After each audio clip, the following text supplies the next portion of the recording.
ओम श्री गणेशाय नमः। श्री सरस्वत्यै नमः। श्री परम गुरुवे नमः।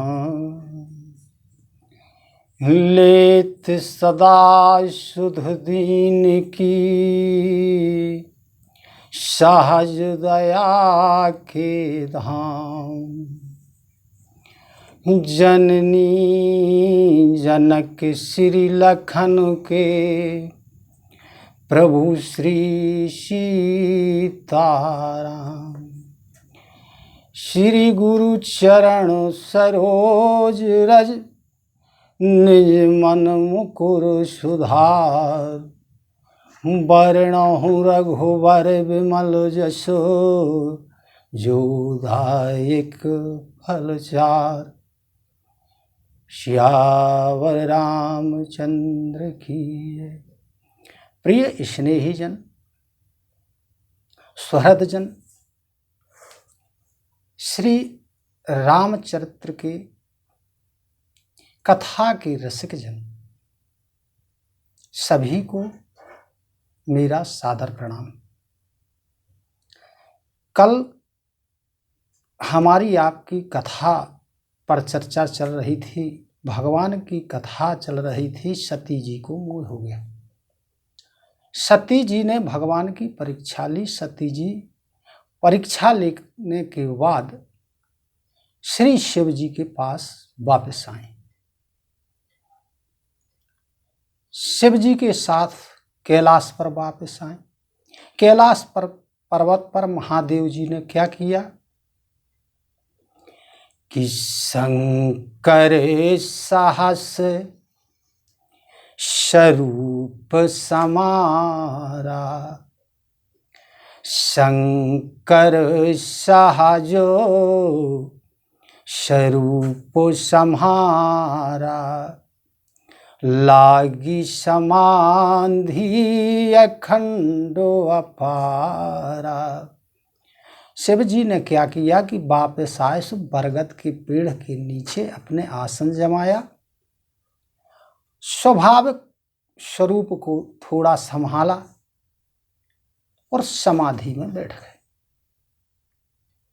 अब पार्वती जी सती जी अपने मन में विचार करते हैं कि मैंने भगवान का अपराध किया, शिव जी की बात नहीं मानी, इसलिए जो मैंने किया है उसका जो है फल मुझे भोगना पड़ेगा।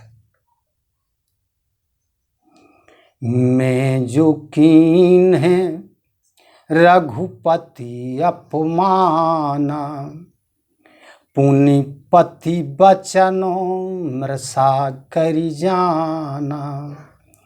सो फल मोहि विधाता दीन्हा। जो कछु उचित रहा सो कीन्हा। ऐसा सती जी मन में कहते कि मैंने जैसा किया उसका परिणाम मुझे प्राप्त हुआ, ऐसा विचार कर रही हैं और वहीं कैलाश पर रह रहे हैं। शिव जी समाधि में हैं। अब भगवान से प्रार्थना करते हैं मन ही मन कि तो मैं विनय करऊं कर जोरी। छूटे बेगी देह यह मोरी। जो मोरे मन साचरण स्नेहु। मन क्रम वचनो सत्य व्रत हो। भगवान से प्रार्थना कर रही कि यदि मन वचन और कर्म से मुझे भगवान में और अपने पति के चरणों में प्रेम है तो यह मेरा शरीर, जिस शरीर के द्वारा ये घटना घटित हुई, ऐसा कार्य किया, ये शरीर मेरा छूट जाए। अब क्या हुआ कि इस प्रकार से सती जी अत्यधिक दुखी हैं। कुछ दिन बाद सती जी ऐसा सोचती रहती हैं और शिव जी की समाधि खुल जाती है। बीते संवतो सहस सतासी तजी समाधि शंभु अवनाशी। 87,000 वर्ष बीत जाने के बाद शिव जी ने अपनी समाधि खोली। समाधि खोली और क्या करने लगी कि राम नाम शिव सुमिरन लागे जान्यो सती जगत पति जागे। शिव जी ने जब समाधि से वह वापस आए तब भगवान श्री रामचंद्र जी के गुणों का गान करने लगे। तब सती जी ने भगवान के गुणों का गान करते हुए सुना। तब सती जी ने जाना कि अब जगतपति महादेव जी जाग चुके हैं। सती जी ने जाकर शिव जी के पास उनके चरणों में वंदन किया, प्रणाम किया। शंकर जी ने सामने आसन दिया।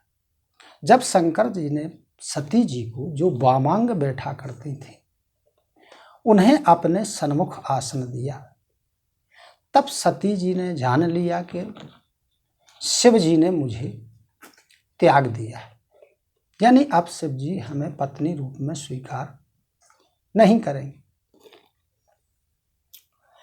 उसी समय क्या होता है कि सती जी के पिताजी दक्ष प्रजापति को प्रजापतियों का नायक बना दिया जाता है। जब नायक बना दिया जाता है तो दक्ष प्रजापति एक यज्ञ का आयोजन करते हैं। इधर ये घटना हुई, सती जी को शिव जी ने त्याग दिया। उन्होंने भगवान राम की परीक्षा उस नियम के आधार पर ली जिसमें नहीं लेना चाहिए। सीता जी का रूप बना लिया, भगवान के ऊपर संशय किया। यहाँ दक्ष प्रजापति एक यज्ञ कर रहे हैं। ब्रह्मा विष्णु महेश एवं समस्त अन्य देवी देवताओं को सबको निमंत्रण राजा महाराजाओं को देते हैं, लेकिन शिव जी और सती जी को अपने यज्ञ में आमंत्रित नहीं करते। विष्णु बिरंची महेश बिहाई चले सकल सुर जान मनाई। अब उस यज्ञ में ब्रह्मा जी भी नहीं जाते हैं, विष्णु भी जी नहीं जाते हैं और शिव जी को तो आमंत्रित ही नहीं किया। ब्रह्मा विष्णु इसलिए नहीं जाते हैं कि शिव जी को उन्होंने आमंत्रण नहीं दिया था, तो वो भी शिव जी के साथ, क्योंकि ये त्रिदेव, तीनों देव शिव जी के अपमान के कारण ब्रह्मा जी और विष्णु जी भी वहाँ नहीं जाते हैं। बाकी देवी देवता सब अपने अपने यान सजा करके, रथ सजा करके और वहाँ विमान सजा के जा रहे। अब देवांगनाएं और देवता लोग कैलाश के ऊपर से ही यान से जा रहे। देवताओं की जो स्त्रियां थीं, पत्नियां थीं, वो सुंदर गीत गाते हुए और सती जी को सुनाते हुए निकलती हैं ऊपर से।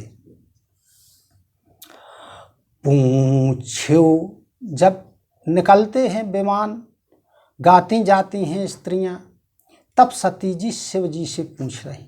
क्या पूछती हैं कि पूछो तब शिव कहो बखानी पिता यज्ञ सुनी कछु हरसानी।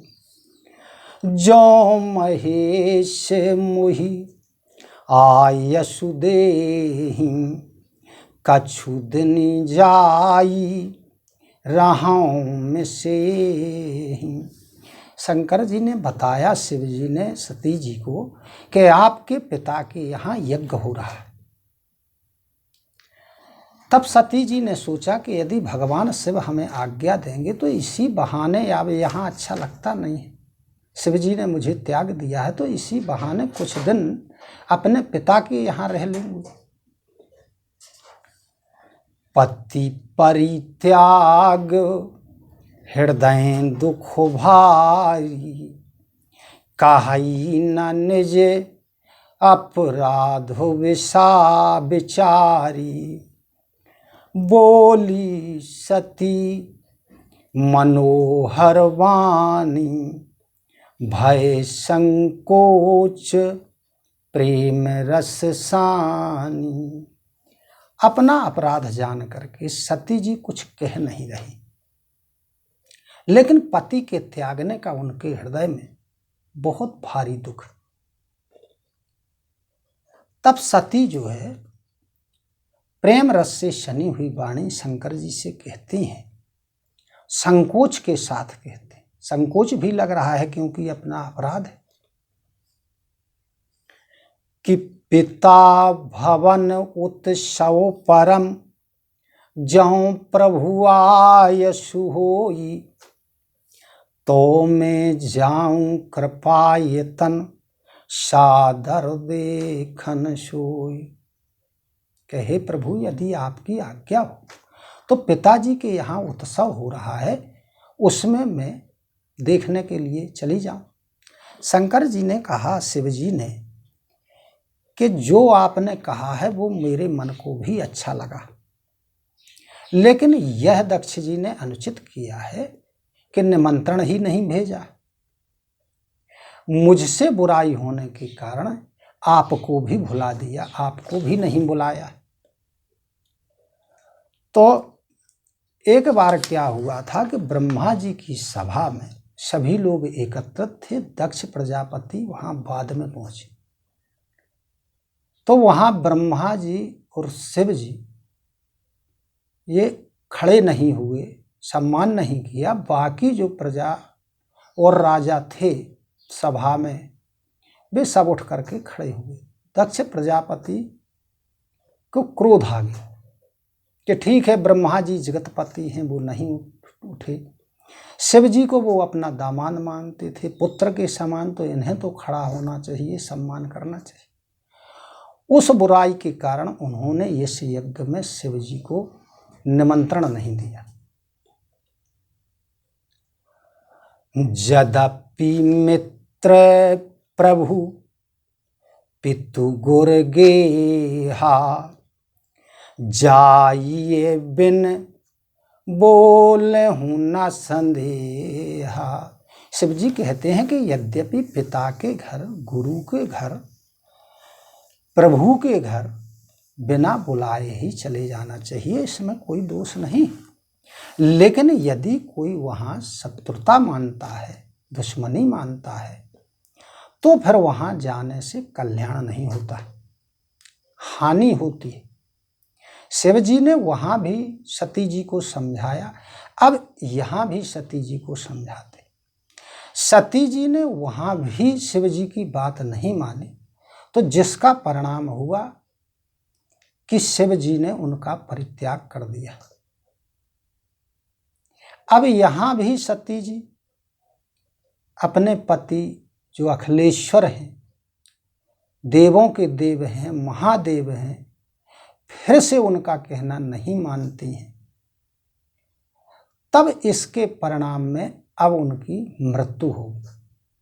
अतः हमें इस प्रकरण से शिक्षा लेनी है कि जहाँ भी कठिन परिस्थितियाँ उत्पन्न हो, वहाँ हमें अपने से बड़ों से सलाह मशवरा करना चाहिए। उनकी जो अनुभव वाली बातें हैं, अच्छी बातें हैं, उनको हमें ग्रहण करना चाहिए, उनकी बातों को मानना चाहिए। यहाँ सती जी को पहले परिणाम मिला पति के परित्याग कर देने का, और अब दोबारा में परिणाम मिलने वाला है उनकी मृत्यु हो जाना। इसी के साथ सादर नमन, सादर प्रणाम। कल फिर हम आपसे इसी से ठीक आगे की कथा हम आप कहेंगे, सुनेंगे। जय सिया राम, जय श्री कृष्ण, धन्यवाद।